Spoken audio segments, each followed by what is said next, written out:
Good morning. My name is Greg Massing. I'm the Executive Director of the Rappaport Center for Law and Public Service at Suffolk University Law School, and we're very pleased to be co-sponsoring with the Ford Hall Forum this morning's conversation, Dysfunctional Democracy, with Congressman Barney Frank. Established with the generous support of the Jerome and Phyllis Lyle Rappaport Foundation, the Rappaport Center at Suffolk Law School seeks to promote the idea of public service, to provide law students with models and opportunities to engage in public service, and to promote dialogue about law and public policy in Massachusetts. We're especially pleased to be hosting Callie Crossley's conversation with Congressman Frank this morning because Congressman Frank's distinguished career from academia to the Boston Mayor's office, to the State House, to the United States Congress exemplifies the type of innovative and independent thinking and action in the public policy realm that the Rappaport Center seeks to promote in our students. And so I've never met Congressman Frank before, although probably like everybody in this room, I feel that I know him from his presence all these years on the national and local stage.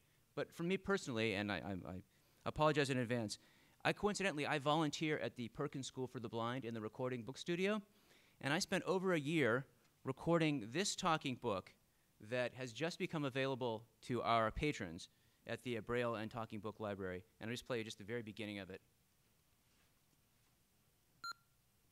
Player on. Barney Frank, the story of America's only left-handed, gay, Jewish congressman. Current position.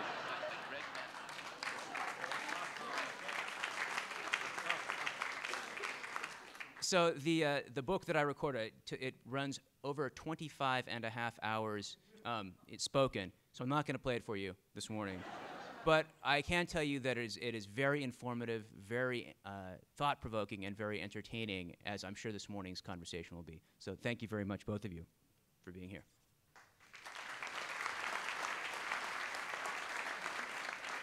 Thanks, Greg. And the Ford Hall Forum is really excited to be co-presenting this with the Rappaport Center. Before the conversation takes off, I just would like to thank, on behalf of the Ford Hall Forum, our generous sponsors, including, among others, the Lowell Institute, the Nellie Mae Education Foundation, the Massachusetts Cultural Council, and the Barr Foundation, as well as our partners here at Suffolk University, which serves as the Ford Hall Forum and the Rappaport Center's home base. We encourage you to visit our restaurant sponsor, The Woodward, at the Ames Hotel. And in fact, nobody ever notices, but we have a Scholars Circle prize every time we have a forum, and nobody notices because they get a book. Callie's a Scholars Circle donor at the very least, and I know you've gotten that book before. Callie could write that book. This time, Joyce and William Fletcher, I don't know if they're here, but they won a $75 gift certificate to the Woodward at the Ames Hotel, so that's kind of nice. Feel free to visit the Woodward. There's a map on your program. And the forum, of course, thanks very much our members, without whom we could not present programs like the one you have today. So without further ado, our moderator for this morning's talk is Callie Crossley. Callie Crossley is the host of the Callie Crossley Show. It's an odd coincidence, but it's true. On WGBH Radio 89.7, and a media commentator and public speaker. She's a regular panelist on the media criticism program Beat the Press. She's a regular contributor to Fox 25 TV's Morning Show, and she frequently appears on the PBS NewsHour and CNN's Reliable Sources. She's also a program manager for the Nieman Foundation for Journalism at Harvard University. A former producer for ABC News' 2020, Crossley has been a Nieman Fellow and an Institute of Politics Fellow at Harvard University. She's a graduate of Wellesley College and holds honorary degrees from Pine Manor College and Cambridge College. Please welcome our moderator, Callie Crossley.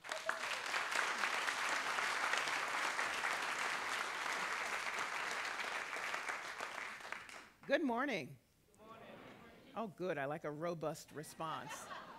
Something tells me that I probably don't have to do this introduction to Congressman Barney Frank to this crowd, but I'm going to anyway, just so that we're all on the same page. Barney Frank represents the 4th Congressional District of Massachusetts and is the ranking member of the House Financial Services Committee. And he's a proud member of the Democratic Party, considered the most prominent gay politician in the United States. He began his career in the Massachusetts State House in 1972, where he served for 8 years before winning a seat in the U.S. Congress. And by the way, he went to Congress in 1981. Just last year, he helped pass the Dodd-Frank Wall Street Reform and Consumer Protection Act, a new law that the Washington Post has called the most sweeping overhaul of the nation's financial regulatory system since the Great Depression. Now, he's widely recognized for his work on national issues, but Frank has also fought to help New Bedford fishermen bring the commuter rail to the South Coast and provide affordable rental housing and support many local organizations and businesses. In 2011, he announced that he would not be seeking re-election after his current term, and in 2012, he announced his engagement to his longtime partner, James Reedy. Congressman Barney Frank.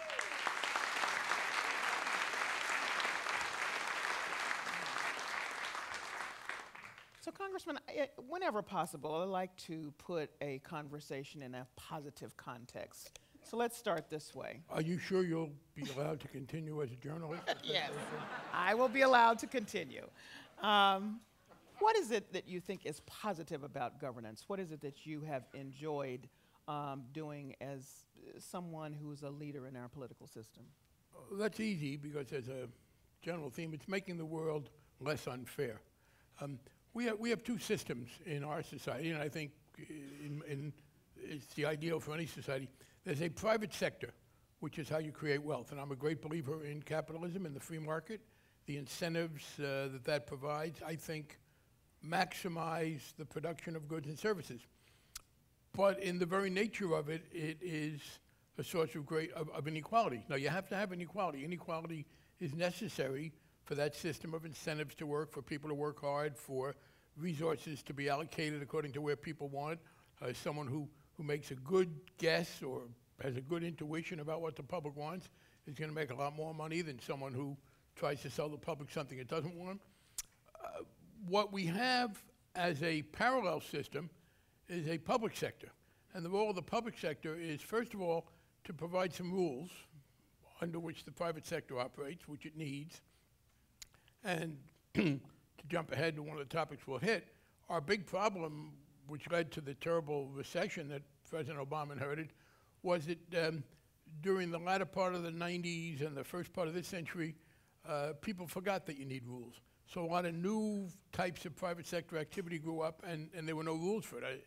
Our problem in the financial area was not so much deregulation as non-regulation in the first place. There is also the private sector will generate inequality, which is a good thing, but it will, without a good set of public policies, generate more inequality than is necessary or that is socially useful. Yes, if you are very talented and very smart about business, you ought to make a lot of money. But if you were born without a lot of talent, without some of the skills that are going to make you rich, you shouldn't be condemned to a life of privation. There ought to be some decent minimum that you can have. There are also things we have to do for the quality of our lives. Much of what I do, I represent a district which had a lot of industry in the 19th and into the 20th century, which is no longer around. The cities of Fall River, New Bedford, Taunton. What happens is the town of Norton, Massachusetts, is an example. In the town of Norton, there was a company that produced some very useful things, and in the course of that left some noxious stuff behind. The company disappears, it's no longer there. What do you do about it? In the city of Taunton, there was a very prosperous textile company in the 19th and into the 20th century. It left a dam behind that doesn't work, and that threatened to flood the city. So there needs to be some things that are done in the public sector. When we live together, we need transportation, we need to clean the air. So what I've focused on is trying to do those things in the public sector that make things less unfair, that produce a certain minimum for some people, that keep inequality from getting too far, that improve the quality of life for everybody. And that's what I've most wanted to do, and on the whole, I feel that I've had a positive impact. In no case as much as I'd like, but generally positive. Do you have a sense of satisfaction about that work? Oh, yes. First of all, I learned early on that perfectionism was going to be a disaster. In fact, I will tell you that guiding my approach has been and I look around this audience, I sometimes cite this man, and a lot of people don't know who he was, because I am guided in my governmental work by an insight of one of the great philosophers of the 20th century. His name was Henny Youngman. You know, he was. And he was known as the king of the one-liners. He had these funny jokes. Back then, 40s, 50s, 60s, began to fade in the 70s, but humor was men making fun of their wives, their mothers-in-law, etc. But Henny Youngman had one line that was A, very funny, and B, very profound. How's your wife? Compared to what? A brilliant answer to a conventional question, but also my guidepost. Compared to what? I mean, I have never had the luxury of creating anything out of whole cloth. I've had to deal with what we presented with. So compared to what else I could have been doing, compared to any other opportunity to make the world less unfair, yeah, I'm pretty satisfied. Okay. The topic today is dysfunctional democracy, so we're all on the same page. Let's hear your definition of dysfunctional democracy. It's one in which the differences that should exist in a political system become, on the part of at least some people, so embittering that the fights over the things where there should be disagreements spill over, and you don't get an ability to come together where you should be able to. One of the institutions whose defense I come to frequently is political parties. If you do a kind of word search, you will find partisan always used in a negative way. I think if you go around, the only time you're going to find the word partisan in a positive way is if you go back and you do the history of World War II, and you come across the partisans in Yugoslavia in World War II who fought the Nazis. That's the last time you're going to see that word used in a positive way. People, he's too partisan. That's a partisan approach. Political parties are necessary to democracy. Before I went into politics, I was thinking about becoming an academic. For a variety of reasons, it didn't work out, but I was very interested in democracy. If I go back and I want to write about democracy, I want to teach about it. And it seems pretty clear to me, you cannot have a functioning democracy in a community of any size without political parties. Otherwise, you just have people milling around. And as I look around in our type of societies, in not just Western societies, but in democratic, in societies that are A, free enterprise, and B, have some instinct for fairness to civilize the free enterprise system, you get two fundamental tendencies. They may be in 2 parties or 4 parties or 6 parties, but there's a left and a right. And the question that divides them is how much, where is the interface between the private and public sectors? The right is generally for a freer private sector with less public sector restriction. The left is for more public sector restriction. In a healthy society, there's an overlap. Each one recognizes maybe that 80% of the other or 90% of the other is good, and you fight about the 10 or the 20. And you have political parties that tend to recognize that. I mean, you see it if you look at France, between Sarkozy and Hollande. You see it, obviously, in America. You will see it in Canada. You will see it in other places. And that's generally worked for us. Dysfunctional is when the two groups that differ get so angry at each other, and instead of believing that the question is where's the interface between them, deny the legitimacy of the other sector. Now, what's become dysfunctional recently is the Democrats, the liberals, the left in America clearly understands the importance of the private sector.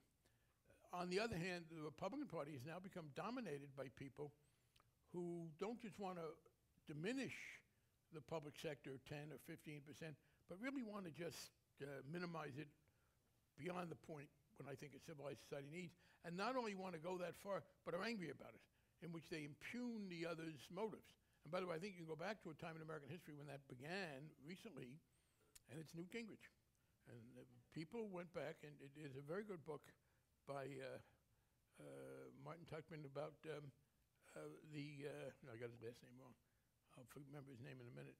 But they wrote about, he and his wife, political scientists, wrote about how when Gingrich came to Congress, he decided that the Republicans would never get the majority in Congress if they continued to discuss politics as if it was honest differences of opinion between 2 groups of people of goodwill. He said, we got to show that the Democrats are corrupt, that they're immoral, that they're treasonous. And he began to do that. And I'm not putting words in his mouth. He wrote books about this. He wrote study guides about what to do. So that's when that began. So you now have a problem, and it began most recently with the Tea Party. I don't really use a long answer, but people talk about our dysfunctionality. The dysfunctionality in the sense of our inability to produce results is fairly recent. There was a lot of debate during the Bush administration, but it wasn't dysfunctional. Look, in 2008, as a result of bad public policy choices that had to some extent some bipartisanship, but there were more the Republicans than the Democrats, things went into a terrible tailspin. And if you want to go back to, 2000, beginning really in 2008, you had a degree of bipartisan cooperation between the Bush administration and the Democrats in Congress that was very helpful in staving off a terrible depression. I'm very proud that I wrote the preface to the paperback version of Secretary Hank Paulson's history of this crisis. On the brink, he called it. He was Bush's Secretary of the Treasury. And we worked together. And then in the first 2 years of the Obama administration, again, people tend to, there's a great tendency to think that whatever is today always was, always will be, has to be. 2009 and 2010 were very productive. There was a lot of anger. But I think the financial reform bill, I'm very proud of it. It did a great deal. The health care bill got through. There were some other important things involving people's right to sue for equal pay. There was, as I said, a good response to the economic crisis we'd inherited. Bad public policy helped bring about that crisis, letting the private sector do too much. I mean, to go back to my original theme. But good public policy worked it out. What happened was a degree of anger in the country led to the election in 2010 of a very extreme group of people. And there's no way around it. I have to be, in this sense, partisan. The Republican Party is now in the grips of people who deny the legitimacy of the other side and take a very extreme position. And hey, I was reading today when I was stopped for traffic on my, coming down from Maine, Mitt Romney, who appears tried to be a mainstream conservative, not an angry guy. He appointed a gay man to be his foreign policy advisor. Richard Grinnell. Yeah, and the guy just quit because they told him to shut up and couldn't say anything. And I mean, that's a problem. The Republicans in the Congress today. I mean, you had Mitch McConnell saying his main job is to see that Obama's defeated. So now it is important to know why the anger was there, but that's part of it. Now I'll throw in one other factor that's locked it in, and it's the nature of media today. Two points. The lesser point is, for some reason, journalists today, negativism is the coin of journalism, much more so than when I started out. I have a good friend named Bob Kaiser, who's a great journalist, and he quoted a contemporary of his a few years ago as saying, an editor, "I wish young journalists today were as skeptical of bad news as they are of good news." Basically, if you told some people something good, they wanted to refute it. If you told them something bad, they wanted to print it. But even more, and let me throw into here, a large part of the problem is are the voters and the public. You couldn't have dysfunctional democracy with a functional electorate, because there was nobody in the House of Representatives, and I disagree violently with both the substance and approach of many of these people, but nobody in the U.S. House of Representatives parachuted in through the dome. Nobody is there if he or she didn't get more votes than anybody else in a free election in which anybody who wanted to in that area was free to vote, although with the Republican voter suppression, that won't be as true next time. That's a terrible threat to our democracy. But here's the problem. 20 years ago and more, maybe even 15 years ago, almost everybody got their information from common sources. They read the newspaper, they watched broadcast TV, they listened to radio news. That's now fractured. Most people, especially the activists, get their information about public policy from people with whom they agree. The left and the right live in parallel echo chambers.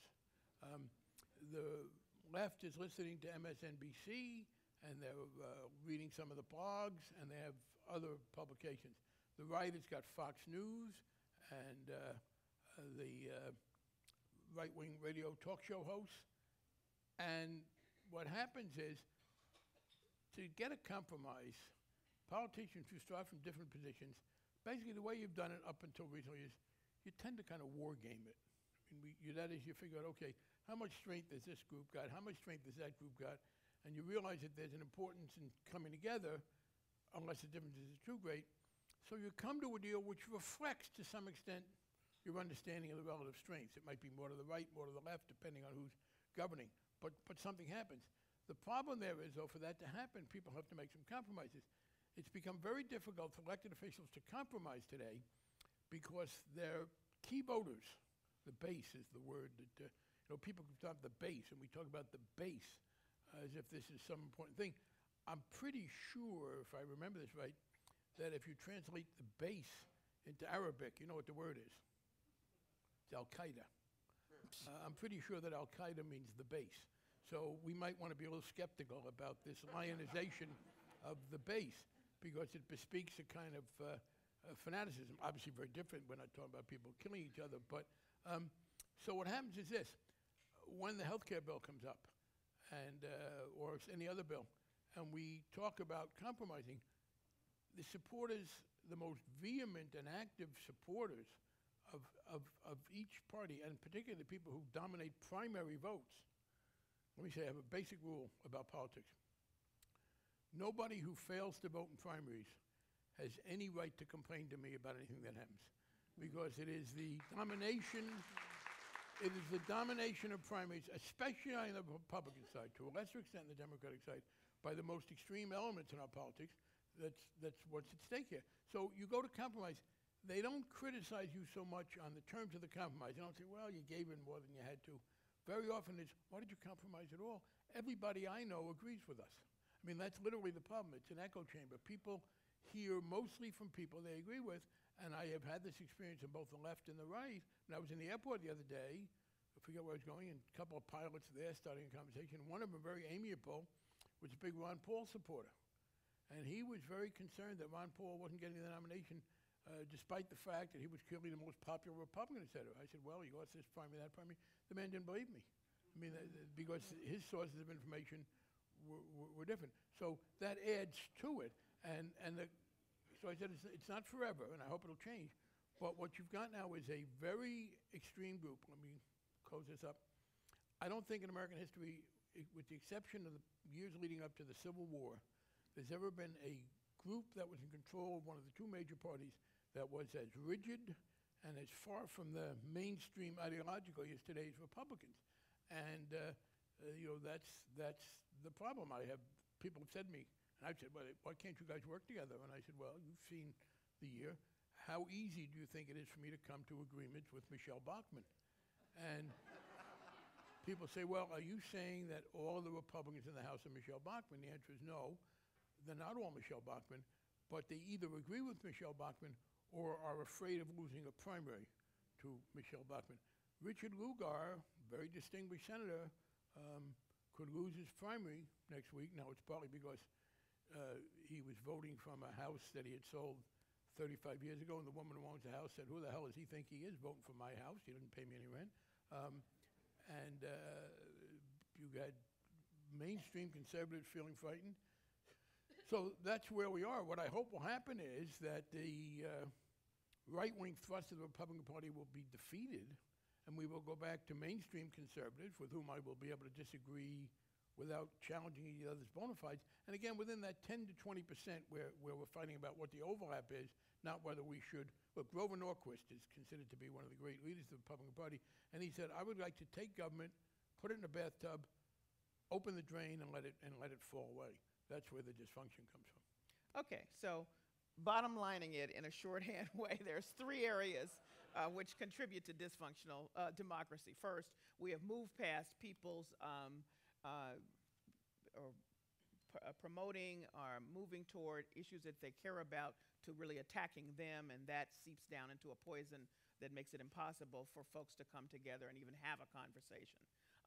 Second, there's a media that is unskeptical, and there are people who are going to their echo chambers to see only, quote, news or information that responds to what they already believe. A third, there is an apathetic voter group, people who Do not vote in the primary. Do not vote at all. Complain a lot, and you get what you get. So let me just go back and sort of just hone in on a couple of things. First, about the whole base question and what's happening in Congress and that dysfunction there. I was struck that this week, just this week, there were a couple of stories that I'd like you to comment on that spoke directly to this. First, in Politico, some of you may know Politico. Politico.com is a website. There's also a newspaper. It only circulates in Washington. Its focus is, as you can imagine, about politics. There was a piece earlier this week by Jim Vandehei and Charles Matizzi, and it was entitled, "It's Going to Get Worse." And the piece makes the point that just under 50 of the House and Senate members are walking away from their seats, and that it will be impossible, this is in the piece, to get consensus, and that they question whether replacements for the Olympia Snows and the Kay Bailey Hutchinsons will probably be people who will not compromise. Let me just quote from Jim Vandehei's appearance on Morning Joe, which is a political program, politically focused program on MSNBC, and he was talking about the piece. These are quotes. "There is no incentive to be sane, compromise-minded, to be moderate.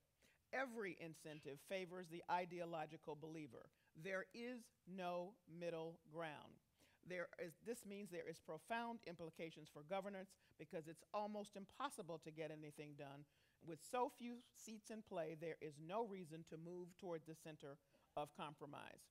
And he says this is about the same time that the congressional approval rating is, forgive me, Congressman, about even with foot fungus. That's a quote. And so that's where that piece is. It's really very depressing and scary. I wondered if you wanted to respond to that, because they go on with great detail to talk about the not much less. I think it's way more pessimistic than it should be. For just one specific example, Olympia Snow's replacement will almost certainly be Angus King, a former governor who will be in his voting patterns, more moderate, but with the Democrats most of the time. I mean, he's going to beat both parties. I think he overdoes the anti-partisanship.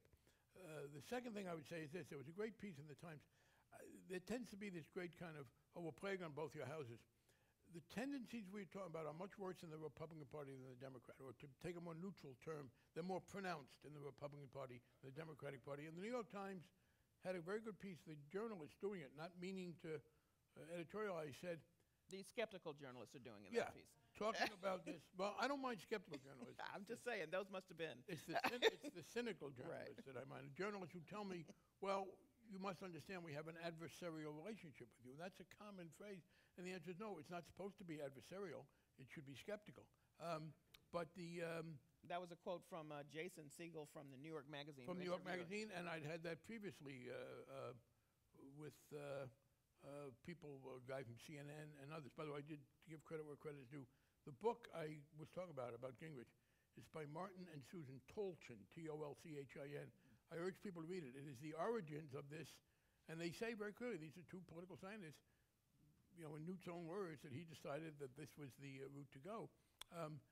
But the Times guy said, the Republicans have moved further to the right than the Democrats have to the left, and I think that is clearly the case.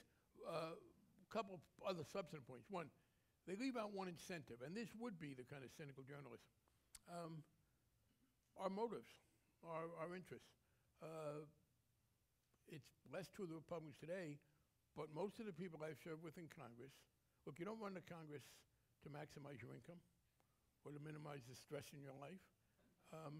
You run, even people with whom I disagree, in fact, with the Tea Party people even more so, because you have a very deep commitment to making changes in the world that you like. Now, that may not be true at every level. I have found that the motivation of the average member of Congress is, I think, basically a good one.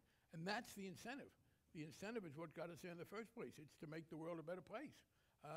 Now, that may make you ideological in one sense, but it gives you a commitment to want to do things. There's also, though, a differentiation now between the parties, and it's hurt us politically. We believe in governance, we the Democrats. The Republicans have been more the private sector people. Now, traditionally, the Republicans have also believed in governance, a little less than us, and we've differed with it. There are a large number of Republicans today, the dominant wing of the Republican Party, that takes a very negative approach to governance. So this is where the problem came in. Usually, up until these last couple of years, there's been a notion, well, look, we have to come to agreement. We will argue about this, but in the end, we have to come to agreement. That's what's dissipated. You have Republicans now saying, hey, look, let's not come to agreement.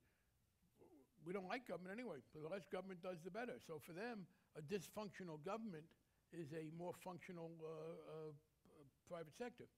Next point, when you say, and you said, should I be upset because it says Congress is less popular? Foot fungus. Yeah.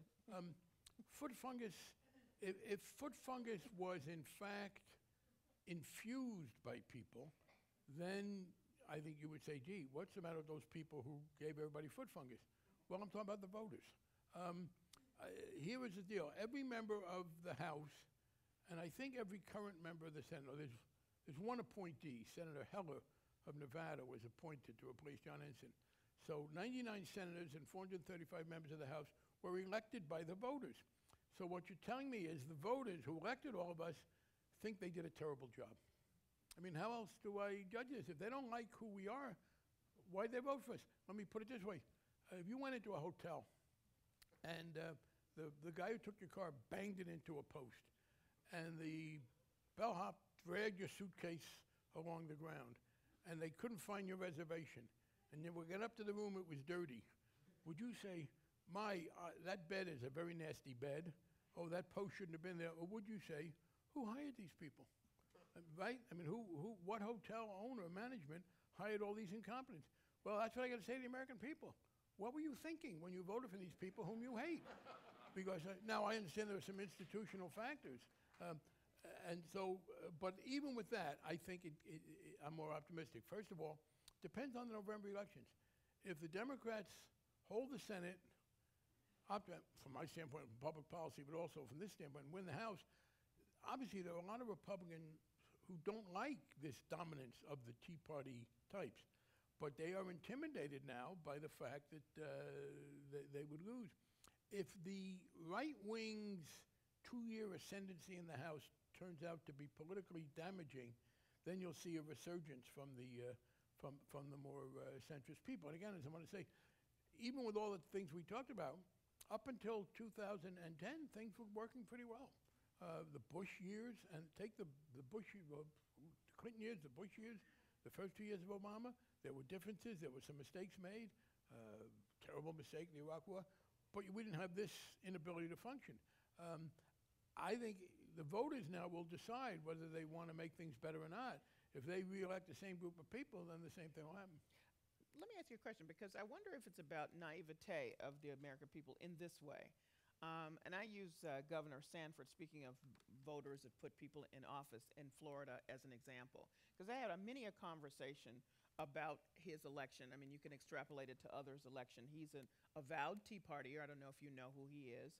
And he said before, as he ran, if government money comes this way to extend the light rail, I will turn it back.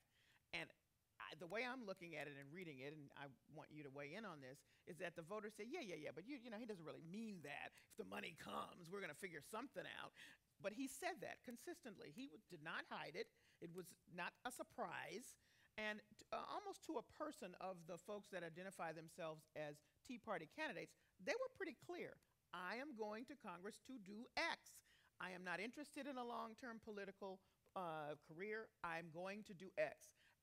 It just seems to me that a lot of people said, yeah, but once you get there, you'll talk to Barney, we'll chat, you know, something will happen. So back to Mark Sanford in Florida, the money came for the light rail. He turned it back. People went nuts. What are you doing? He said, I told you that's what I'm going to do. So my question to you is there a level of naivete for us that we believe that things will change? Excellent question. One minor point. You got your Sanfords confused. Mark Sanford didn't do what he said. He went off to Argentina with the girlfriend. Oh, right, that one. That's right. This is Rick That's Sanford. right, Rick Sanford. Rick Sorry. Sanford, yeah. Sorry. You're correct. But your point is a very, very profound one. Two things about it I would say. First of all, there's a concept in social analysis called cognitive dissonance, in which people are capable of believing very dissonant things. They don't believe what they don't want to believe. I mean, you know, my example used to be the people who would tell me that Ronald Reagan never sign legislation that would cause a deficit. And in fact, he never did anything other than that. He never vetoed an appropriation bill. Wasn't his choice, but that was the way it worked. So there's partly that. People don't pay as close attention. Secondly, I do think the 2010 election was an against election, not a for election. I mean, people were just mad at government. And they might have said, look, I disagree with that specific, but I'm so angry at what happened, and I understood that being in the middle of it. The fundamental framework is that we had this terrible economic situation, without question the worst economic situation in America in 2008-9 than we've had since the beginning of the Great Depression. And in people's minds, the entities that caused it, the financial institutions, were in fact helped out. Now, there's an exaggeration there. The money that went to the financial institutions has been paid back, not to the automobile industry. There was a perception, I mean, I said the program known as TARP and its accompanying activities, and there were some things about it I wanted to change and didn't have the power, but in general, it will go down, I think, historically, as one of the most unpopular and at the same time one of the most successful sets of public policies in American history. But people get very angry. I will tell you the time when the anger reached a white heat, and I knew this. In 2009, I remember, chairman of the committee, AIG, which had received the largest bailout, and by the way, AIG's bailout didn't come at first from anything Congress voted. The Federal Reserve, under President Bush, in September of 2008, George Bush's appointee to head the Federal Reserve, Ben Bernanke, who I think has done a great job and may have had no choice then, but he advanced $80 billion to AIG out of Federal Reserve money without any congressional approval. We have since changed the law, so that could not be done in the future. AIG gets the $80 billion. The next March or April, word comes out that AIG had provided significant bonuses to the people in charge. The anger was greater than any, I mean, the pitchforks were coming out in the streets. And the American people then just became furious. And then President Obama, who I think has done an extraordinarily good job and has clearly improved the situation, frustrated by the Republicans not letting him do a better job in terms of what they've opposed, his people made one mistake, and it's a mistake that it's generic. Try to avoid prediction, because when you make predictions, you are then measured against the extent to which you met the prediction or not, and not the success of the program. I mean, go back to 1972, one of Ed Muskie's people in Maine said, oh, he's going to win that primary with more than half the votes. He beat George McGovern 49-38, but because of the prediction, general perception was he lost the primary to McGovern. He beat him by 11 points, but the Obama people said if we get the economic stimulus bill, the recovery bill as it was called, unemployment will drop below 8%. There was no reason to say that. No reason whatsoever. The answer should have been, it's going to drop. Well, it didn't get below 8%, in part because the recession turned out to have been much deeper than they realized. And that, it was a failure. Again, the economic recovery program was helpful. So what that meant was people were so angry. And then the health care bill, the way it was handled, and I've said this, I think we would have been better off waiting. The health care bill is a very important thing. It's very helpful to people, but we probably should have. The problem was, and this is somewhat hindsight, we didn't realize how deep the recession was. Healthcare is very important to people. Doing something that was portrayed as a major healthcare reform in the midst of a terrible recession was not a good idea, but nobody fully understood that at the time. I say that only to explain the anger. But what that means is a lot of the votes that were cast in 2010 were votes of, we hate you. Now, I was one of those who tried to make the point you made, well, wait a minute, you may hate us, but look what they're doing. In fact, I've had two slogans that are relevant to this. In 2010, I thought that the slogan should be, because Obama inherited a terrible situation, clearly things were better as a result of these policies, but not as good as people wanted them to be. And I said that our slogan should have been, in 2010, things would have sucked worse without us, which is a very good political point. Economists can do that. If you read economics, they will say, oh, this is a successful policy. It has slowed down the rate of decline. one of the good charts that the Federal Reserve shows is that when Obama took over, you look at unemployment and the amount of jobs lost goes up every month from 2006 until about March of 2009. Then beginning in March of 2009, it goes up again. It's a V-shaped curve, very important to a very sharp curve. And in every month after Obama has his economic program, fewer and fewer people are losing their jobs, but they're still losing their jobs. And it's hard to brag about how many fewer people are losing their jobs. So that was the problem. The other slogan I should have used then, but I think people were so angry they wouldn't listen, but it's the one that I think we can use now when it goes to this point. People, out of their anger against us, voted for people who were espousing policies that they did not support. And it's not, maybe they didn't believe, some of it may have been they believed, oh, they won't do it. Some of it was they were just so angry, they didn't want to hear it. They just needed to punish us. So this year, I think I will do the bumper sticker, because I obviously think that I wish we'd done better. A couple of points where I disagree with the president, or again, I think he's done a great job. So the bumper sticker for us this year, I think, should be for the Democrats, we're not perfect, but they're nuts. Okay.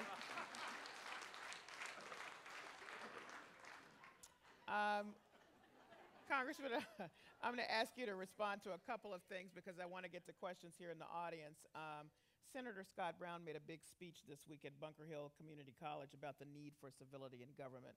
And one of the things that he said was, you see that the problem with Washington is that as soon as you arrive there, you realize the town is bitterly divided into two sides, one good and one bad, and everyone believes that they are on the good side and the other side are the bad guys. People don't just challenge your ideas, they challenge your motives. People don't view each other as good people trying to achieve good things in different ways. They look at each other as enemies who need to be defeated at all costs. Is it any wonder so little gets done? No, he's absolutely right. I think that's a very good statement of the same position I have. I will say, if I was Senator Brown, I would, however, ask one of my major supporters to take that into account, and that's the Boston Herald. I mean, he is the beneficiary of an unending stream of vitriol, what they're doing in their campaigns. I mean, so you kind of have it both ways. Although I will give Senator Brown and Elizabeth Warren credit for asking the outside groups to stay out. They are a major source of it. Look, it has historically been the case that if you say very bitter, nasty things about somebody else, you hurt them some, but you hurt yourself a little. There have been a couple of cases the best thing to be in a primary is in a three-way primary where the other two people really hate each other. And then you benefit him. That's how Senator Susan Collins got elected, Senator Russ Feingold. But what happens is if you say bad things, you pay a price. One of the problems with these super PACs, in addition to the fact that they allow rich people anonymously to flood the system with money, is that it has no address. I mean, the Israelis have said it's very important for terrorism to have an address. You can go after it. Well, vitriol has no address, thanks to the U.S. Supreme Court. Large amounts of anonymous, vicious money come floating in. So, yes, I very much agree with him in that, but I would then get more specific. And I mean, literally, he's the beneficiary. The Boston Herald is a prime example of an entity that tries to delegitimize people. They got very angry at me because in 2010, they were very much trying to do that to all the Democratic candidates. None of the races they cared about won. I said it showed they weren't have a big impact, but day by day it can. I would say again, this is a problem, but it's not an equal problem. There were people on the left who were just as vitriolic as people on the right, but not in the elected office. I don't think you will see well, let me put it this way. Worse things were said about Mitt Romney in the Republican primaries than will be said about him in the final election. Okay. Just quickly, you touched on it, and that was Richard Grinnell, who was a foreign policy advisor until just this week, who resigned because of pressure by some say the Christian right. The New York Times has a front page story this morning saying there were some other internal issues as well. But broader than just his being forced out or not by the Christian right, I'm curious about what you think about where we are in acceptance of gay people in major political positions. you know, this guy was well respected. In fact, according to the New York Times article, many people begged him not to resign, and he just felt that he had to, just from a... Yeah, well, they begged him not to resign, according to the New York Times, by saying to him, these were people in the Romney campaign, please don't resign. Stay in the back and don't speak out. You know, they told him not to resign, but they also told him, lay low. I mean, apparently what happened was he was a guy who'd been in foreign policy positions under President Bush, but not very prominent. He was hired to be the foreign policy guy. He organized a conference call, and the Bush people called him up and said, okay, thank you, good job, don't be on the conference call. You have to lay low. The right wing is unhappy that you've been appointed, and therefore we want you to give us your advice, but you can't be public about it. Well, they were hoping that later they would... That's what they said. Okay, Why I'm would just it be- saying. I understand that's what they said. Okay, all right, all right. Why would it be any different? The Yeah. bigots weren't going to be any less virulent later than before. I think that, and even then to do it later, it was, okay, I guess, all right, you're right, later. Let's put it this way. What they said to him, paraphrase, was, Rosa, ride a few more miles, and then we'll let you into the front of the bus. I mean, that's what they were telling him. All right. In fact, I put it in, once something else happens and nobody notices. But here's the way it's worked. It's one of the great partisan divides. The fact is that, and by the way, this is one of the problems that Republicans have. This is causing Romney a problem that he treated. He didn't fire him. His campaign treated an openly gay man so disrespectfully that the man felt he had no option but to resign. Remember, this is a guy who was prepared to work for a campaign which disagreed with him on all the issues involving gay people, with a party that was against repealing Don't Ask, Don't Tell. That what Romney's position, by the way, has been not simply to not allow any future same-sex marriages, but to pass a constitutional amendment that would retroactively repeal and nullify all those that already existed. So he was prepared to work for a guy who would be against those things because he agreed with him more on other things. And they said to him, we want your help, but we're embarrassed by you. And so we have to not have anybody know you're here. And that's, I think, going to hurt the Republicans. But here's the deal.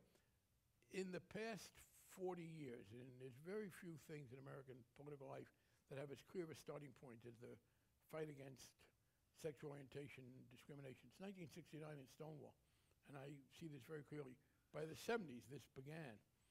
The progress that we who are gay, lesbian, bisexual, transgender have made in fighting against prejudice and legal inequality has been faster than I would ever have expected.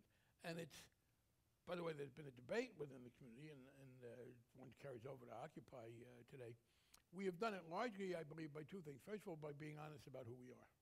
And that one, that was one of the things some of the conservatives said, well, we don't mind that this guy's gay, but why do they talk about it so much? Well, he's not a guy who seemed to have talked about it so much. He was just honest about it. And as I said to people, and this was an example of it, gay and lesbian people do not discuss our sexuality any more than straight people do. There's a difference. When we discuss our sexuality honestly, it's called coming out. When straight people discuss their sexuality, it's called talking. And if you just listen to conversation, that's, people say, I'm married. I mean, how can people who are making a big deal of Ann Romney, who's a very lovely woman, be so critical of somebody else for saying, well, I'm gay? But the public has gotten better and better. We have used political methods. And I think we are within 10 years of most gay people in most parts of the country living fairly free of discrimination. On the other hand, because of this right-wing takeover, the Republican Party is moving in the opposite direction. So you can do three trend lines in terms of opposition to this kind of discrimination. The country as a whole has been going up.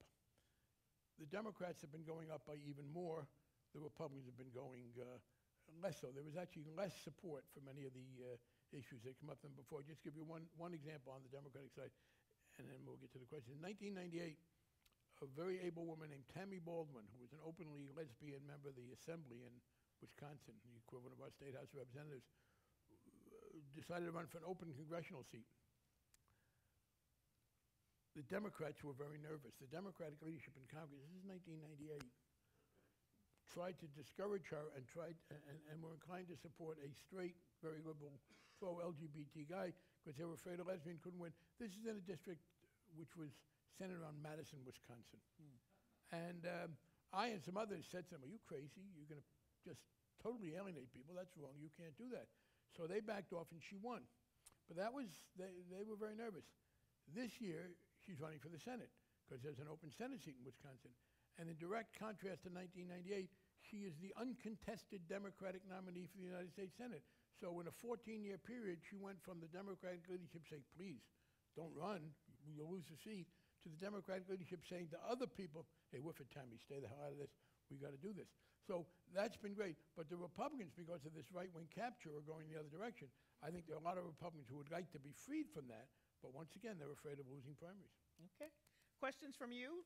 Please line up to ask your questions. State your name. We want questions, not statements. And you know I know the difference.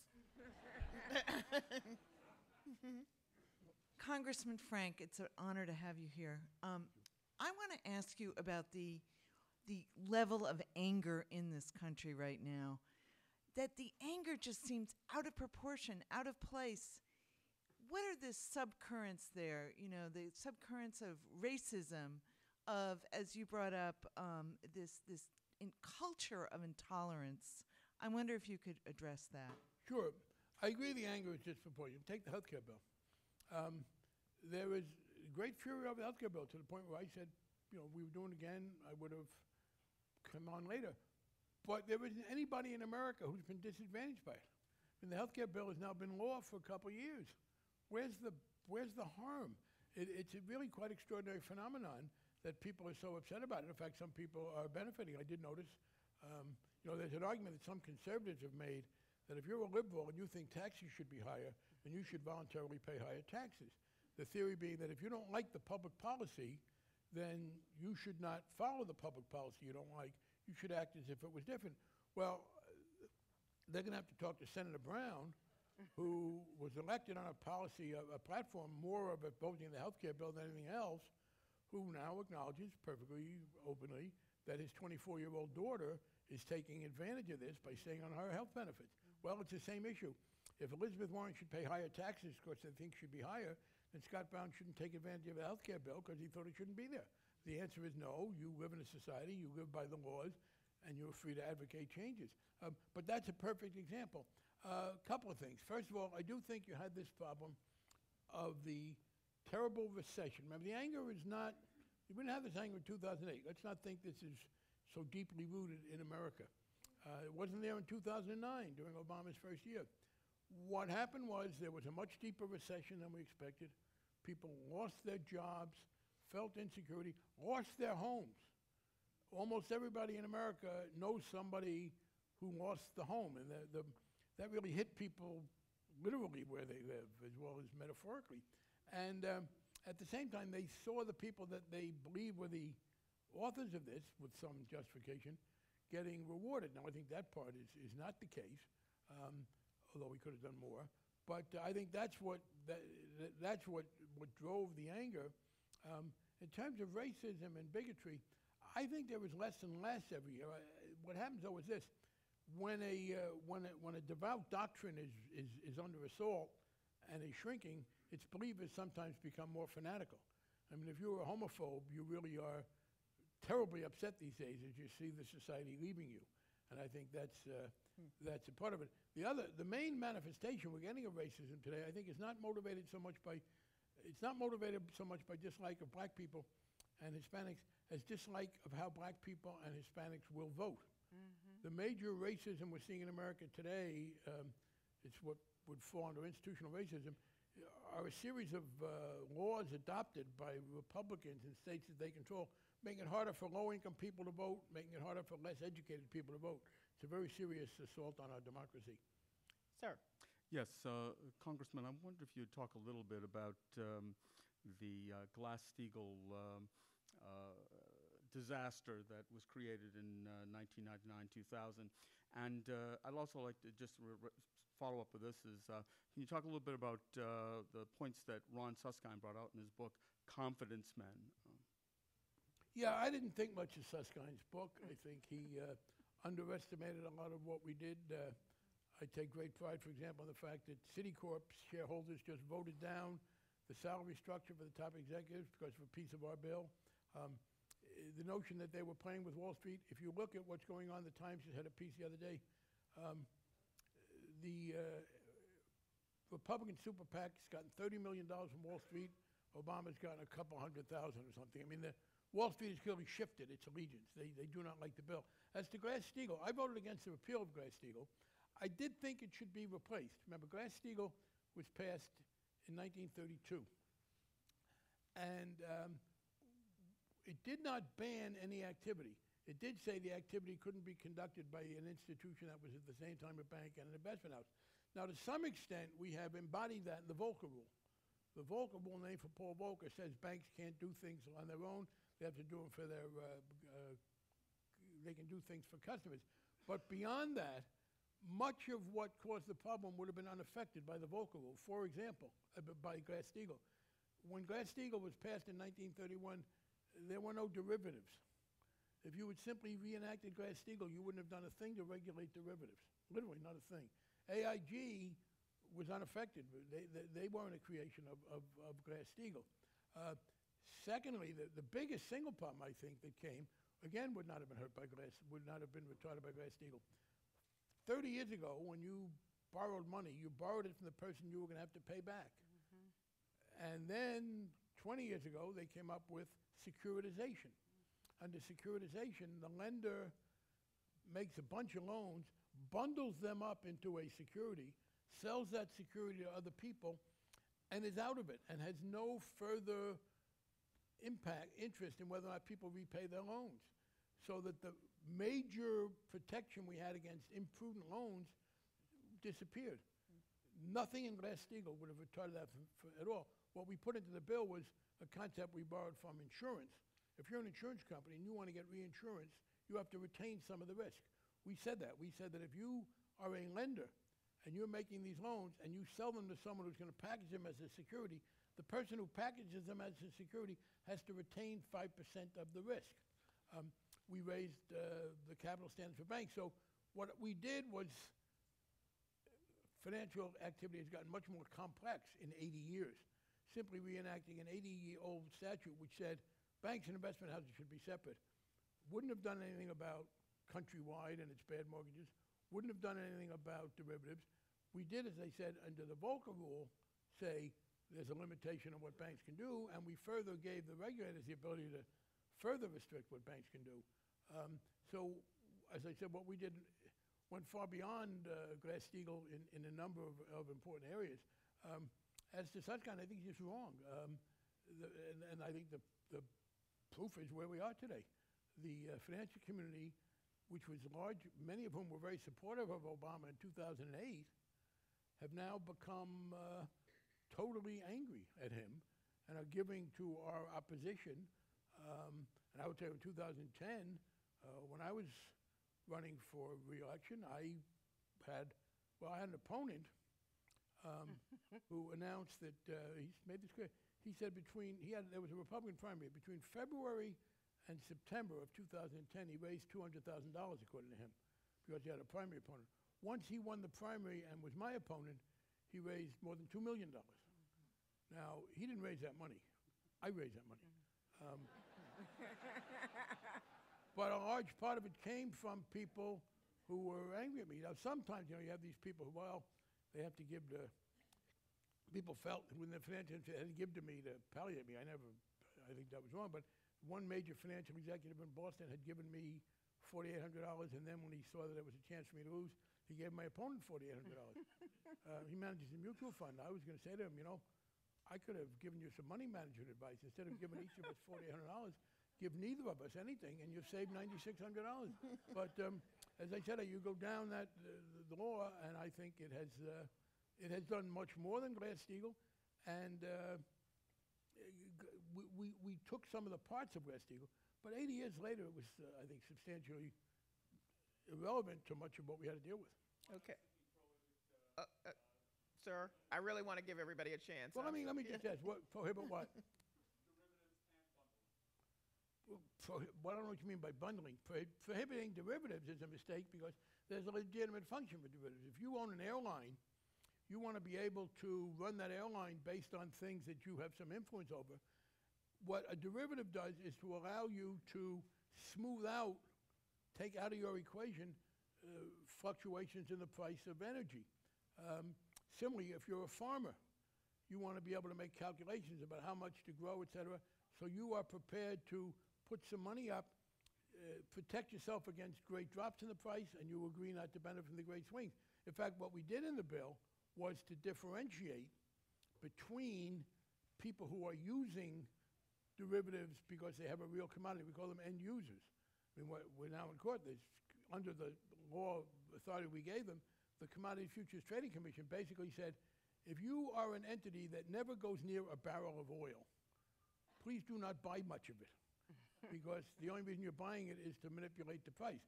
So, but banning derivatives altogether would be preventing people who are in a business from trying to deal with it. Another one has to do with foreign currency. If you're if you're an exporter or an importer, once again, you want to be able to focus on the cost that you have some reasonable predictability, and so hedging against wild swings in a foreign currency is a perfectly legitimate thing. The problem is when derivatives became used by people who had no interest in the commodity, where derivatives became an end in themselves, and that's where we did the restrictions.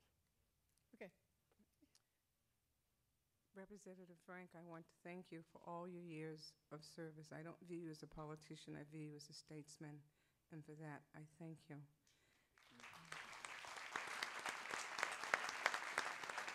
We have very few statesmen in this country. Now, my question is, the super PAC is buying our democracy, and it's very, very scary. And what must each and every one of us do to gain back our democracy? I appreciate it. It's the one issue I want to touch on, and thank you for giving me the opportunity. And let's put this in the right, broader approach. It's not simply a case of partisan advantage. I started out by talking about our two systems, the private sector and the public sector. The principle of the private sector is inequality. That's how it works. What we have is a public sector where the principle is equality, one person, one vote. And our job is to try to, in the equality-governed public sector, try to diminish the inequality of the private sector to a point where it's what you need but not too much. The problem, the fundamental philosophical problem with that decision that you got from the Supreme Court, Citizens United, et cetera, this whole opposition to any limitation of spending in campaigns is it allows the inequality principle of the private sector to overwhelm the equality principle of the public sector. One man, one vote gets washed away by one man, $1 billion, one man, a nickel. And that's what happens. And the conservatives argue that that's necessary for democracy. If that's true, be very proud. Because if it is true that you must have totally unlimited spending for there to be a democracy, then we're about the only democracy that has ever existed in the history of the world. I mean, France is having what I thought was a democratic election with very severe restrictions on spending. England has severe restrictions on spending. So what can we do about it? Two things. First, it's a tough one. In the near term, give money to the people who are being opposed by those people. You can't match them dollar for dollar, but the only way in the current situation to diminish the impact of that kind of money is for other people to give money not motivated by that. Secondly, while there are some legislative things we could do to try and get some more publicity, it is a constitutional decision. So the second thing is to re-elect Barack Obama and keep electing other people who will appoint Supreme Court justices who will turn this around. It was only 5-4. It's not one that yet has this long-standing precedent. It is perfectly valid to be overturned. So the only real opportunity is to overturn it and to put back in. Remember, one of the things they got rid of was the McCain-Feingold law. There's this long bipartisan tradition of saying restrictions are okay. So in the short term, you give money, and it is another factor, in my judgment, for a Democratic president. Let's put it this way. If Al Gore had been elected instead of George Bush, we would not have the super PACs. Sir. Congressman Frank, thanks for coming out this morning. I grew up in the South, so I'm very familiar with the Christian right. My question to you is, what would it take to repeal DOMA? What would it take to repeal the Cuban embargo? And can I have a photo op? And what? Photo op. Oh, yes. Yes to the photo op. On DOMA, It would take, look, and this is again, this is the legitimate thing of partisanship. To get rid of DOMA, there are two ways. Electorally, it would mean having a Democratic House, Senate, and President. I do believe if we were to get a Democratic House, Senate, and President, the votes would be there to repeal the Defense of Marriage Act. In the interim, it may be knocked out even by this Supreme Court. We are very lucky here to have one of the great lawyers of our time, Mary Bernardo, who runs the Gay Lesbian Advocates and Defenders. She's an extraordinary good strategist. I wish that Ted Olson and David Boies, two very famous people without a lot of experience in LGBT litigation, had consulted her. And I had talked to her, and she brought the smartest lawsuit. I don't think there is much chance of this current Supreme Court, and maybe not one we get for a while, decreeing that there is a basic constitutional right at the federal level for people of the same sex to marry. But to get rid of DOMA, you don't need that. By the way, the California decision overturning the California referendum did not rule at the circuit that same-sex people had a right to marry. What they ruled was that California, having once given same-sex people the right to marry like everybody else, could not then go back and take it away only from people of the same sex. It's analogous to a decision they made in Colorado, because that was in the circuit that covers Colorado, California, Oregon, and Washington.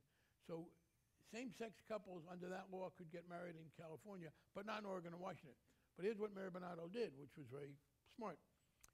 Under the Equal Protection Clause of the Constitution, the government may not discriminate unfairly between different groups of people. Marriage has historically been a state matter. And what she has done, and what I think Judge Toro here decided, and a good Republican judge of the kind we don't see as much of anymore, and I think another district judge in New York, the suit says this: Massachusetts decides who can get married. If the federal government validates some Massachusetts legal marriages and not others, and confers benefits on some of those who are married but not others, it is denying equal protection of the laws to those whom it's denied the benefits. I think that lawsuit's going to win. That gets rid of DOMA. As to the Cuban embargo, the only way is elect people who will do it. We have had some votes for it. Florida is very important in elections. The Republicans have counted on the Cubans in Florida. What's happening, though, is opinion is changing some. The Cubans who used to live in Cuba have been very angry. By the way, I share that view. I think Fidel Castro is one of the great betrayers of democracy, but I still think the embargo doesn't make any sense. It doesn't accomplish anything. In fact, probably has a negative effect. That's just electing more people who will vote that way. We're close to that, and it just means electing more people who will do it. Go ahead. Congressman, my name is Eric, and I'm a Newton, Massachusetts resident. And I have a question that I think I owe to every student of Suffolk University as well as in the country, and that is what I see as the next financial crisis, the student loan bubble. And just a very brief poignant example of it is my own story. I got my first job when I was 14, opened my own business when I was 18. I've been financially independent for the most part since then, had to take out loans because of family circumstances to educate myself in undergrad and now in law school. And the situation that I'm in now is I just graduated from Suffolk University Law School. I have over $300,000 in student debt. Approximately 100,000 of that is private loans. My federal, I've had to hire an attorney to help me figure out. And what I want to do is something that the Rappaport Center's goal is. I want to be in public service. I want to be an assistant district attorney. But I'm lost in a situation where I literally may not be able to afford to do public service, not because of my federal loans, but because of my private loans. And if you could speak to that, what Sure. we can do about that. Right. I mean, in the larger sense, what we need to do is substantially reduce America's military spending, which is quite excessive in the world. Defend ourselves with a great margin of safety, be by far the strongest nation in the world. Some of my liberal friends say, well, why do you want us to be the strongest nation in the world? The answer is, well, look at the other candidates. I mean, if Denmark could be the strongest nation in the world, I'd be very excited. I'd be happy. I wouldn't bother. But, you know, if it's China, better us than China. So, but we are way overextended. We should be getting out of Afghanistan sooner. We should be cutting way back and putting some of those funds into reducing the deficit, but some of them into education. And so the easiest thing to do is say going forward, we should be substantially increasing funds, to universities. We should be increasing funds for states. Part of the problem has been the option of a less expensive state school has gotten much less attractive because states have been forced to cut back. On the side here, one of the best things we should be doing to deal with structural unemployment, with trying to make sure that working people have the best skills that they need to go to work in this economy, is to improve community college funding. Community colleges are a great transmission belt for these skills. And by the way, the community colleges can also give you skills that can't be outsourced. You know, we can't wall ourselves off from the rest of the world, but you talk about food preparation, you talk about nursing, you talk about electric repairmen. There are a lot of things that you can do. So we should be funding the community colleges. We should be greatly increasing student aid and making places cheaper. Now, for existing people, we are trying to keep the interest rates from getting worse. But I would be in favor of some form of allowing people to reduce. One option would be, we've talked about it before, if you go into public service, you would have to include, I think, not have to, but should include social work, the clergy, get a group of occupations people could go into and give them a forgiveness of some of the principle of the federal loan. But it starts with reducing military spending. I should have said this from the beginning. Let me just be this very clear. If one of the problems, people ask about the anger, and I should have added this. Part of the problem is people are angry at government. They're angry at government because government isn't producing. The streets are in crappy shape. They don't get access to the parks. They don't do good snow removal, whatever. So they're mad at the government. They get mad at the government, so they don't give the government the resources it needs. The government doesn't get the resources it needs, and then the service level gets worse. We're in a downward cycle. We got to break it, and we do have a debt to deal with. A reduction of more than $100 billion a year in American military expenditure would leave us by far the safest nation in the world. We should not still be protecting war-torn France and Italy from Joseph Stalin. I think I'm secure enough now in the world to think we don't have to do that. We should not be still getting ready to fight an all-out nuclear war with the Soviet Union. We could substantially reduce, and that money, and here's the deal, if we don't do that, then health care begins to erode and education stays down. Also, we can tax some wealthy people a little bit more, but that's fundamentally, we got to free up the money. And if we did that enough, I would think a trade-off of some reduction in principle for doing some certain kinds of jobs would be good. And then the other point is that more money so that people going forward aren't in your situation. On the short term, is this interest rate going to be not double? It's before Yeah, Congress now. we're fighting, typical, the Republicans didn't want to cut it back, but it's too much of a middle-class issue. So they did agree to cut it back, but they did it by taking money out of healthcare prevention. They're going to have to give in, and I believe that there will be, when you ask about, you know, if things are going to work out, there's just too much incentive for people to get this done politically, if not morally. So I believe it will get done. Okay, sir. Hi, Congressman Frank. I just wanted to briefly ask you about your thinking. I know you said this before and today that you feel that the president and Democrats should have waited longer to move on health care. And, you know, just taking the long view, understanding politically people wanted more action on the economy, but health care is fundamentally an economic issue. And if and when it's fully implemented, it is going to mean a lot more economic security for people. And also you could make the argument that the Democratic majorities in 09 and 10 were historic majorities and that they needed to be, you know, they're not, even if you didn't predict the loss of the House, that they're not likely to have majorities that big for some time, so that moment needed to be seized. So just wondering what your thoughts were on Well, I was ambivalent about it at the time. I now think I still would have waited. First of all, we should have gotten the lesson of the Clinton administration. Senator Pat Moynihan told Clinton, do welfare reform first, don't do health care right away. And as I said, in hindsight, I wasn't fully articulating this at the time. If we'd known how bad the recession was, I would have put everything into getting the economy pumped up and doing financial reform and making it clear to people how much we were, in fact, being restrictive of the financial institutions.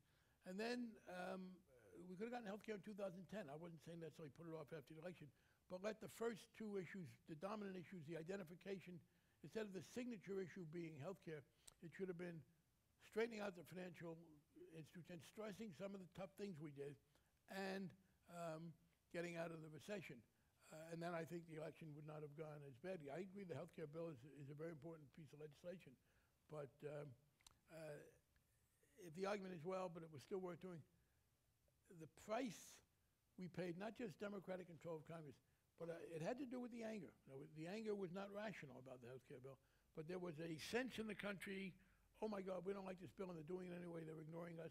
I think the political system paid a very high price for that. So I would have at least tried to put it off and do it in 2010. Okay, over here.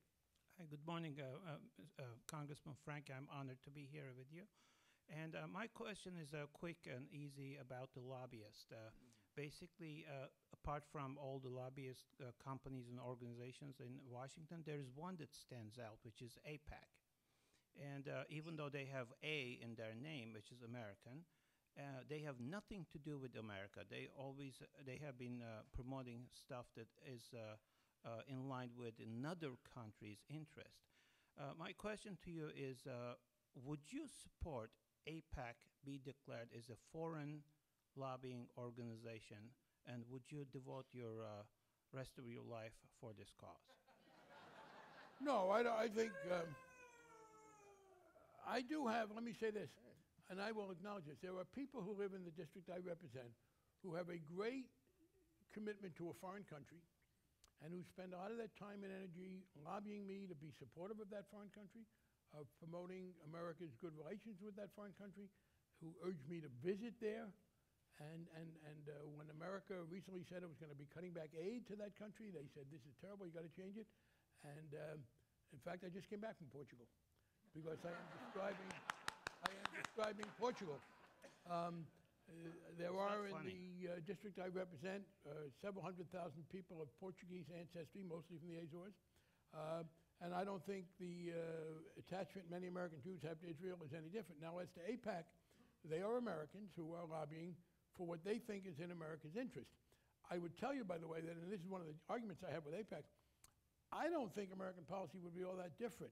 There's broad support for an American policy that's strongly supportive of Israel. I have differed with AIPAC some. And I believe that, in fact, America serves our interests and Israel's interests better by having some independent thought. Let me give an example, and this comes up. One of the few victories Israel has seen in the UN in recent years was when the UN refused to vote for a Palestinian statehood declaration.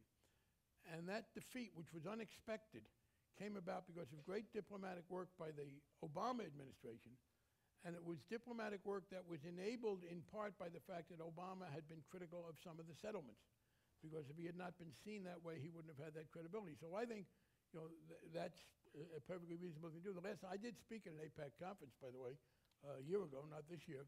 And what I spoke about was, among other things, Israel's excellent record on gay rights. And in fact, when we debated Don't Ask, Don't Tell, I continually cited the Israeli Defense Forces to counter the argument that if you had openly gay people in the military, you wouldn't have a cohesive force. So I think what AIPAC is doing is not different than what I have Greek Americans do, Portuguese Americans. Sir, they threatened our elected officials. Yes, every lobbyist does that. People threaten you by saying, if you don't do what I want, I won't vote for you. It's called democracy. Yeah, sure. I think that's a perfectly valid. Now, I disagree with some of their advocacy. In general, I've been in alignment with them. From time to time, I voted a couple of times. During the Nicaragua-Contra thing, they wanted some of us to vote for foreign aid, which included that. But in general, I think what AIPAC does is a perfectly valid expression of American interest. By the way, there are other groups. I mean, what about, there are people who lobby for Greece, people who lobby, including American citizens. There are organizations like that. The Armenians. There's a very active Armenian-American assembly that lobbies for a resolution about the genocide. I speak to them. I don't find AIPAC any different. Over here. My name's Robin. My understanding is that the president could require the Federal Reserve to weaken the power of Wall Street to give most of their 0% money to the states to rebuild our infrastructure and our public services instead of giving it to private banks. The question is, do you know any way he could do that without great danger to himself? Without what? Without great danger to himself. Oh, I don't. What danger would that be to himself? Well, could be violence or electoral. Well, no. If you're suggesting that there's going to be violence against the president because of something he says about interest rates, I reject that totally. I think that is totally baseless. I'm talking about instead of the Fed giving all the money, 0% to the banks, to give it to the state governments to do their duty. Well, no, they don't give. They lend money to people. The problem with lending money to the states is they wouldn't be able to pay it back.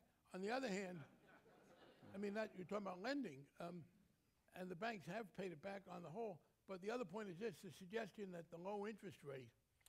By the way, they don't lend banks at 0%. You're confusing a couple things. They have held the federal funds rate down to 0, but that doesn't. When the Federal Reserve lends money to banks, when we did the TARP or when we had some of the other quantitative easing, the banks pay interest. Yeah, near 0. What? I said near 0. No, it's been 2 and 3%.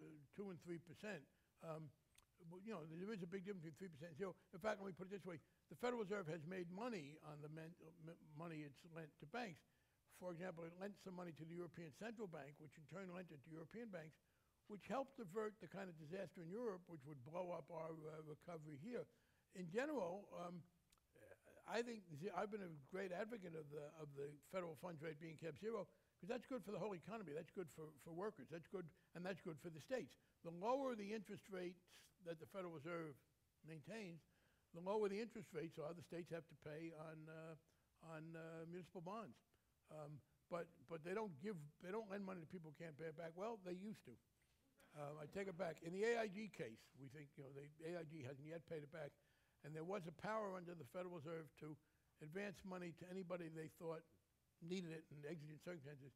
Part of our financial reform was to repeal that. And we now have a provision that says in an emergency, the Federal Reserve can make money available, but only if they receive collateral and have a very high degree of confidence that they'll be repaid. Okay, with minutes going down, and we want to get out on time, I'm going to ask each of you to tell me your questions, and you too, and then I'm going to ask the congressman to just answer them in rapid fire response. Okay, just ask the question, then you ask yours, and you ask yours, and I'll write them down and ask him. Okay? Would you be able to talk a little bit about whether you'd be open to learning more about the plight of the Palestinian people under the difficult Israeli administration? I didn't hear the end of Under it. the difficult Israeli administration. Okay, your question, sir?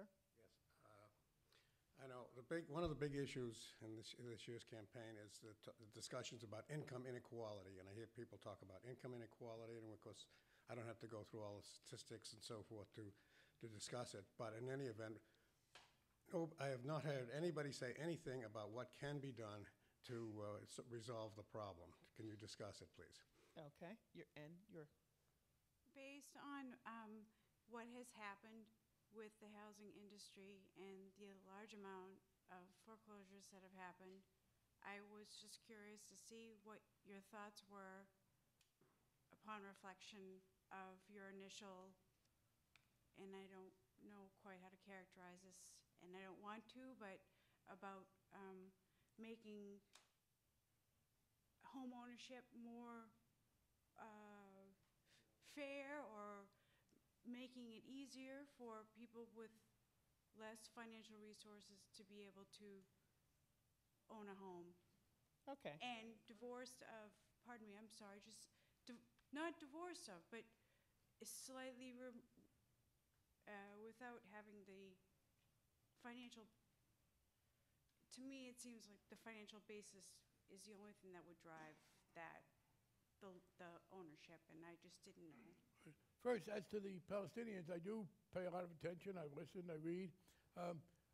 I would like there to be a Palestinian state, and I've always supported that. Part of the problem has been that until fairly recently, and now it's unclear, there has not been a Palestinian consensus in favor of two states. I must tell you, as I look back, I've been very critical of Castro. I think the Palestinian leadership before Abbas was also guilty there. I think the Palestinians and Israelis were offered a deal by Bill Clinton, and then again, the Palestinians were offered a deal by Ehud Olmert when he was prime minister that they rejected, that they should have accepted. If they had accepted Olmert's offer, there would have been a state. It wouldn't have been everything the Palestinians wanted. It would have had elements that the Israelis didn't want. So I am aware of this. I will say, as to the state of the Palestinians, I differentiate between the West Bank and Gaza. Things are clearly much worse in Gaza. But the problem there is, and maybe they're going to change, but until now they haven't, you have in Hamas people who say they shouldn't be in Israel. And I do not expect anybody to make that deal. I think I have been critical of the settlement policies. I think Israel should be tougher on the settlements and make it very clear. But as of now, you have this problem, which is until and unless Hamas says we accept a two-state solution, that it doesn't go anywhere. Now, I would hope that Israeli elections, that those who are genuine for two-state solution in Israel would do even better than they have. Netanyahu did say he said two very interesting things, by the way, when he spoke to the House of Representatives.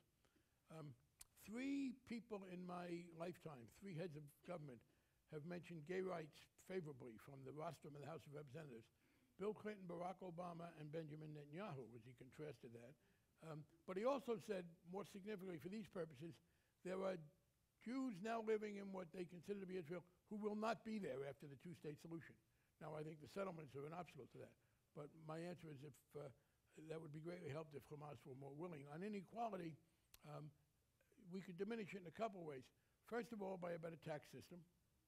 Secondly, by more support for income minimums, because we're talking about diminishing it. And finally, trying to give job skills more to people who don't have them. And the single best thing I can see here is the community colleges. I think we should have massive increase in funding of community colleges, giving people some of the skills that they could learn through that. So you make the tax system more of not an equalizer, but to help diminish inequality.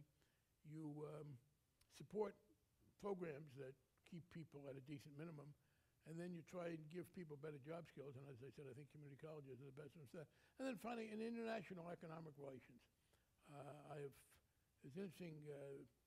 The old economic consensus, always free trade, no restrictions, is eroding some. And I think we can do a better job of pushing in international relations for concern about worker fairness. And the last question was on the housing. Yeah, I will say this. There's been a misperception there. I didn't see the housing crisis coming, but I have always been critical of the push for home ownership for lower-income people. My major goal has been rental housing, and I've argued with people about that.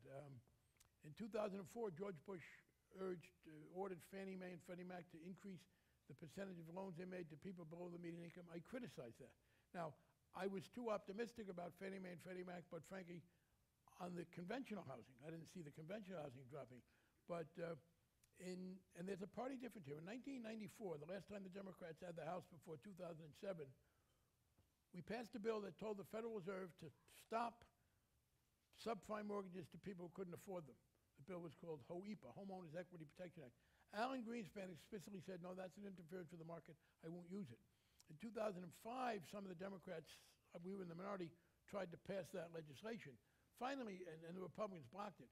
Finally, in 2007, we did pass a law that said you don't lend money to people who aren't likely to be able to pay it back. The Wall Street Journal, you can go read this, in December of 2007 said, oh, there go the Democrats again interfering with the market. So this perception that we were forcing it is absolutely wrong. We were too sanguine. I missed it on the housing market in general. But we were trying to stop the bad loans there. And even on Fannie Mae and Freddie Mac, by the way, and we pushed for some low-income activity, but it was rental housing. And Fannie Mae and Freddie Mac did subsidize, through their methods, some multifamily housing, and that did very well. That was no cause of the losses. Thank you.